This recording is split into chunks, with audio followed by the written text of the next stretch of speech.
Welcome to the Slop Temple. We pray this video helps.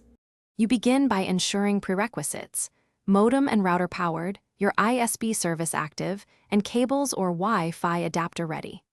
Plug an Ethernet cable into the computer for the simplest, most reliable test.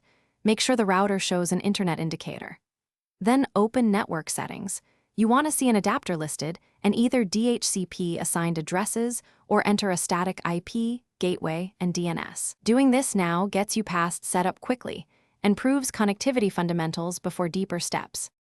Once done with basic settings, verify address assignment and name resolution to find where problems hide. Run system diagnostics or ipconfig to confirm IP, gateway, DNS, and subnet mask. If values are wrong, renew or reconfigure.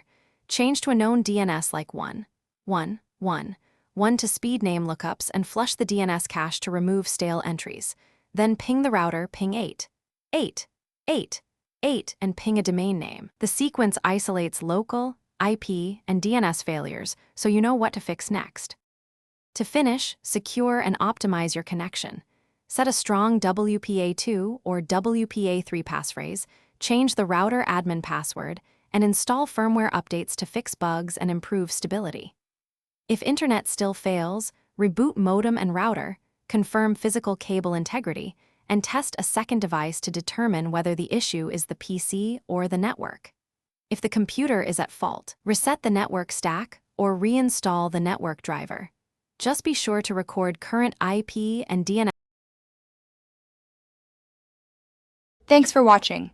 Consider subscribing if we helped you.